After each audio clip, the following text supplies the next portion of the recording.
आज की इस वीडियो में मैं आप सभी को एक ऐसी दर्दनाक कहानी, एक दरोगा की ऐसी हवस की घिनौनी कहानी सुनाने जा रही हूँ, जिसको जब आप सुनेंगे समझेंगे तो वाकई में बिल्कुल परेशान हो जाएंगे, हैरान हो जाएंगे कि क्या वाकई में कोई सरकारी ओहदे पे तैनात कोई पुलिस अफसर ऐसा भला कर सकता है।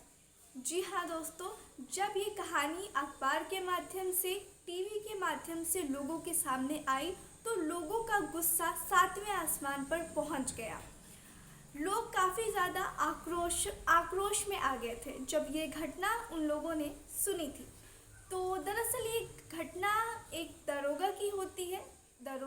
जो दरोगा होता है, सरकारी कर्मचारी जो होता है, दरअसल वो दरोगा अपनी ही पत्नी के साथ में कुछ ऐसा गंदा कांड कर बैठता है। दरअसल वो शादीशुदा होने के बावजूद, एक घर में पत्नी होने के बावजूद, वो हर लड़कियों के साथ में शारीरिक संबंध बनाया करता था। वो एक नहीं बल्कि 3-4 लड़कियों के साथ में ये घिनौना काम किया करता था। और जब इस बारे में उसकी पत्नी को पता चलता है तो वो कुछ ऐसा कांड कर जाता है जिसकी उसकी पत्नी ने खुद भी कभी कल्पना नहीं की होगी।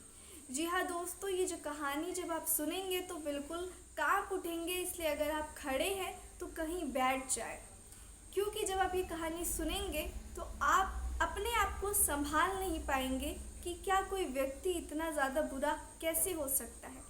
दोस्तों, आप ये सोचने पर मजबूर हो जाएंगे कि एक आम नागरिक को जब कोई परेशानी होती है तो वो अपने आप को सुरक्षित एक पुलिसकर्मी के पास ही करता है। वो अपने आप को सुरक्षित महसूस करता है एक पुलिस अफसर के पास। लेकिन क्या हो जब वही पुलिस अफसर, जब वही सरकारी दरोगा ही आपके जान के दुश्मन बन जाए। जी हाँ दोस्तों, ये कहानी भी कुछ ऐसी काफ़ी ज़्यादा चौंका देने वाली है। तो चलिए मैं बिना वक्त को ज़ाया किए हुए इस कहानी को विस्तार तरीके से आप तक पहुंचाती हूँ, सुनाती हूँ। आदाब, नमस्ते, सत श्री अकाल। मैं हाजिर हूँ फिर से एक ऐसी ही सच्ची घटना और सच्ची कहानी के साथ में। और मेरा आप में से किसी की भी भावनाओं को ठेस पहुँचाना या आप लोगों की भावनाओं को आहत करना, ऐसा मेरा मकसद कतई नहीं है, बिल्कुल भी नहीं है। बल्कि समाज में घट रही घटनाओं से आप सभी को जागरूक कराना ही मेरा कर्तव्य है, मेरा मकसद है। दरअसल ये जो घटना है इसकी शुरुआत होती है भारत यानी हमारे देश की राजधानी दिल्ली से। दिल्ली में एक जगह पड़ती है जिसका नाम है लक्ष्मी नगर। लक्ष्मी नगर में एक थाना पड़ता है। वहाँ थाने पे एक दरोगा के ओहदे पे तैनात एक व्यक्ति जिसका नाम की अनुराग होता है। अनुराग श्रीवास्तव, जो कि एक दरोगा होते हैं पेशे से। उनकी एक पत्नी होती है जो कि सावित्री देवी होती हैं। और सावित्री देवी पेशे से एक सरकारी टीचर होती है जो कि पास ही के स्कूल में, लक्ष्मी पब्लिक स्कूल में बच्चों को पढ़ाया करती हैं और अपनी ड्यूटी दिया करती हैं।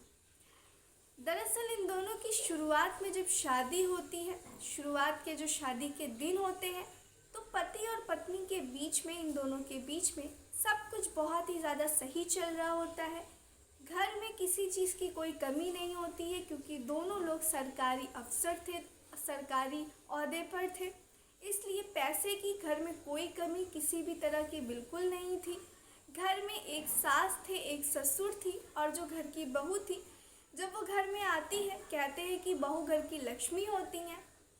जब वो आती है तो बहुत ही ज़्यादा अच्छे तरीके से घर को संभालती हैं, सास ससुर का ख्याल रखती है, अपने साथ ही अपने पति का ख्याल रखती है, टाइम से खाना देना, टाइम से उनका ख्याल रखना, सब कुछ करती है। और उसके बाद स्कूल जाती है, बच्चों को पढ़ाती है, अपनी ड्यूटी कंप्लीट करके घर आती है, खाना बनाती है और सबका ख्याल रखती है, एक अच्छी संस्कारी बहू की तरह। लेकिन कुछ अभी तक तो सब कुछ ठीक चलता है, 2-3 साल तक। लेकिन कुछ साल के बाद में जो पति पत्नी के बीच में काफ़ी ज़्यादा अनबन होने लगती है, काफ़ी ज़्यादा तकरार होने लगती है। कहते हैं कि हर पति पत्नी के बीच में झगड़ा लड़ाई तो होती ही रहती है, लेकिन अब ये जो नॉर्मल झगड़ा लड़ाई होती है उससे कहीं ज़्यादा झगड़ा लड़ाई, तनाव इन दोनों के बीच में आने लगा था।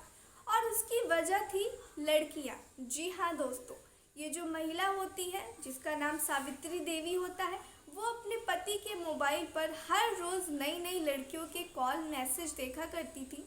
और जब वो पूछती अपने पति से कि आखिर ये लड़कियां कौन है जो आपको इतने मैसेज करती हैं, आपको I miss you I love you का मैसेज कर रही हैं, तब उस पर जो उसका पति है वो कुछ भी साफ साफ बताने के बजाय उसको डांट देता, फटकार देता, यहाँ तक कि गाली भी दे देता। और अगर उसकी पत्नी उस पर कुछ कहती थी तो वो उस पर हाथ भी उठा दिया करता था। ऐसे करते करते जो पत्नी थी काफ़ी ज़्यादा परेशान रहने लगी, चिंता में रहने लगी कि उसके पति का चक्कर कहीं बाहर और भी चल रहा है। देखते देखते उनके घर में एक नन्हा मेहमान आ जाता है। दरअसल ये जो सावित्री देवी होती है वो प्रेग्नेंट हो जाती है। उसके बाद में उनके घर में एक छोटा सा नन्हा सा राजकुमार आता है। राजकुमार आ जाता है तो सावित्री देवी सोचती है कि शायद अब उनके पति सुधर जाएंगे और अब बच्चों पर अच्छे से ध्यान देंगे, लेकिन ऐसा कुछ नहीं होता है। धीरे धीरे वो बच्चा बड़ा होने लगता है, लेकिन उसके जो पिता की हरकत होती है उसमें कुछ भी बदलाव नहीं था। दरअसल अब उसके पिता की हरकत और ज़्यादा बढ़ने लगती है। दरअसल जो अनुराग श्रीवास्तव होते हैं वो अब कोठे पर जाया करते हैं और रातें अब वो कोठे पर ही बिताया करते थे। और जो वैश्या लोग होती थी वो उनके साथ में ही अब ज़्यादा टाइम बिताया करते थे। वो घर पर भी एक एक हफ्ता नहीं आते थे। उनकी पत्नी पुलिस कांस्टेबल उनके दोस्तों को फ़ोन लगाती, थाने में फ़ोन लगाती तो पता चलता कि वो तो यहाँ से कब का निकल गए हैं, लेकिन फिर भी वो घर नहीं पहुँचते थे। दरअसल वो रेड लाइट एरिया जो दिल्ली का था वहाँ पर वो जा कर के शराब पीता था और जो वहाँ की लड़कियाँ होती थी, जो कॉल गर्ल होती थी, उनके साथ में वो शारीरिक संबंध बनाया करता था और उन्हीं के साथ में वो दिन रात पड़ा रहता था ड्यूटी ख़त्म करने के बाद में। अब जब धीरे धीरे ये खबरें उड़ने लगी और जब उसको शक होने लगा कि वाकई में ऐसा कुछ है, तो उसकी पत्नी जब भी वो घर पे आता उसकी पत्नी उसको खाना नहीं देती थी और पूछती थी कि आप एक एक हफ्ते कहाँ रहते हैं, किसके साथ रहते हैं, लेकिन वो कुछ नहीं बताता था और उस पर डांटता चिल्लाता, यहाँ तक कि उसको अब मारने पीटने भी लगा था। और उसका छोटा बेटा उसके सामने देखता कि उसकी मम्मी मार खा रही हैं, वो काफ़ी ज़्यादा ज़ोर ज़ोर से चिल्लाने लगता, रोने लगता, लेकिन उसके पिता को बिल्कुल भी तरस नहीं आता है अपने बच्चे को भी देखकर। अब माँ और बच्चा दोनों काफ़ी ज़्यादा सहम गए थे, डर गए थे और अब उन्हें समझ नहीं आ रहा था कि वो जाए तो जाए कहाँ, आखिर वो करे तो करे क्या। इधर ये जो लड़की होती है वो पता लगाने की कोशिश करती है कि उसका पति आखिर किस लड़की के चक्कर में है।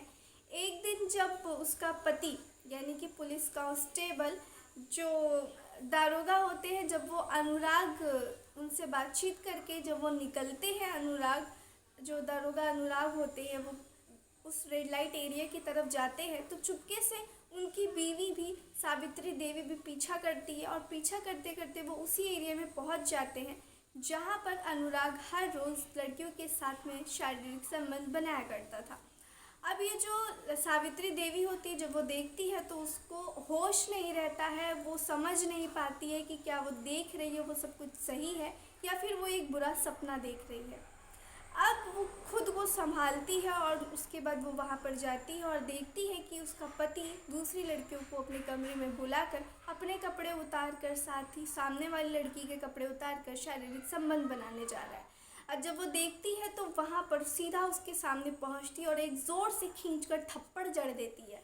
वहाँ की सारी महिलाएं उसको देखती रह जाती हैं और फिर वो महिला जब उसको थप्पड़ मारती है तो उस आदमी को यानी कि जो दारोगा होता है उसको काफ़ी ज़्यादा गुस्सा आता है और वो भी पलट मार में अपनी बीवी को बहुत ज़ोर ज़ोर से मारने लगता है। और थी तो वो अबला नारी ही, एक मर्द के थप्पड़ के आगे उसका जो शरीर था वो कमज़ोर पड़ जाता है और वो ज़मीन पर गिर जाती है और बेहोश हो जाती है। थोड़ी देर में उसको होश आता है तो वो पाती है कि वो अपने कमरे में ही दरअसल बंद है। दरअसल उसका पति उसको उठा करके उसके कमरे में बंद कर देता है और एक हफ्ते तक उसको खाना पीना कुछ भी नहीं देता है और यहाँ तक कि उसका छोटा जो बच्चा हो वो भूखा रहता है और रोता रहता है। जब एक हफ्ते के बाद वो कमरे से बाहर नहीं निकल आ पाती है तब उसके बाद में वो अपनी माता जी को बोलती है जो कि उसकी सास होती हैं कि मम्मी जी प्लीज़ मुझे कमरे से बाहर निकाल दीजिए, मैं किसी को कुछ नहीं बताऊंगी, मैं पुलिस को कंप्लेन नहीं करूंगी, आप प्लीज़ मुझे बाहर निकाल दीजिए। सासू माँ को भी तरस आ जाता है। वो धीरे से कमरे का ताला खोल के उसको बाहर निकाल देती हैं। और जैसे ही पता चलता है दरोगा को कि उसकी माँ ने उसकी बहू को घर से मतलब उस कमरे से आज़ाद कर दिया है, तब वो फ़ौरन आता है दौड़ते भागते हुए और फिर एक तेज़ धारदार हथियार से अपनी बीवी पे इतना ज़्यादा वार करता है कि उसको पूरे तरीके से घायल कर देता है। और जब उसको हॉस्पिटल लेके जाया जाता है तो उसकी बीवी, उसकी पत्नी की वहीं पर मौत हो जाती है। और दरअसल दोस्तों वो जो छोटा बच्चा होता है अब वो पूरे तरीके से अनाथ हो जाता है और मम्मी मम्मी करके चिल्लाता रहता है। तो दोस्तों आप लोगों ने देखा कि किस तरीके से एक हवस जो होती है उसके चक्कर में इंसान अपने बीवी बच्चों को भी मार डालता है। ना वो घर का रहता है ना घाट का रहता है। वो जो उनके चक्कर में वो गंदा काम किया करता था, उन्हीं के चक्कर में आज उसने अपनी ही पत्नी, जो कि 7 जन्मों का बंधन निभाकर उसके साथ रहने के लिए कस्में खाई थी, उसको वो मार डालता है। उसका छोटा सा 2 साल का बच्चा अब बिना माँ के रहता है और वो काफ़ी ज़्यादा चिल्लाता है, रोता है। और उसका बाप जो कि शराब के नशे में और हवस के नशे में ये सब करता है, अब उसके पास सिवाय पछताने के और कोई रास्ता नहीं बचता है। इसलिए लोग कहते हैं कि बुरे खेल का बुरा नतीजा होता है, इसलिए हमेशा खुद को बुरी चीज़ों से दूर रखना चाहिए, वरना होता कुछ ऐसा ही है। तो दोस्तों ये थी आज की कहानी। आप लोग मुझे कमेंट में बताइए कि क्या उस आदमी को, जो दरोगा है, जिसको इतनी अच्छी बीवी मिली थी, जिसको भगवान ने उनके घर में एक राजदुलारा बेटा दिया था, क्या उसको ये सब करना चाहिए था या फिर नहीं। तो दोस्तों इस तरीके से एक हवस के चक्कर में एक खून हो जाता है और एक छोटा बच्चा जो कि हमेशा के लिए अनाथ रह जाता है। अब क्या होगा उस बच्चे का भविष्य, कैसे वो इस चीज़ से निकल पाएगा, कैसे अब वो अपनी आगे की ज़िंदगी संभाल पाएगा, क्योंकि अभी वो 2 साल का है। दोस्तों ये थी आज की कहानी। आप लोग मुझे बताइएगा आप लोगों को इस कहानी से आखिर क्या सीख मिली और ऐसे लोगों को क्या करना चाहिए जो कि समाज पर काले धब्बे हैं। लोग अक्सर बचने के लिए, खुद को सुरक्षित महसूस करने के लिए पुलिस दारोगा के पास ही जाते हैं, लेकिन क्या हो जब पुलिस दारोगा ही एक क्रिमिनल बन जाए, बजाय क्रिमिनल से बचाने के। एक रक्षक ही जब भक्षक बन जाए तो इस देश का भला क्या होगा। जनता खुद को कहाँ सुरक्षित महसूस करेगी, किसके पास जाएगी न्याय के लिए, जब एक न्याय देने वाला ही न्याय का दुश्मन बन जाएगा। तो दोस्तों ये थी आज की कहानी।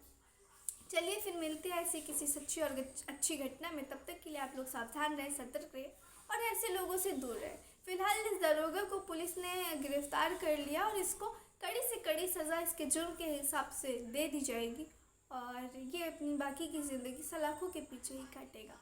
तो दोस्तों यह थी आज की कहानी। चलिए फिर मिलते हैं। जय हिंद, जय भारत।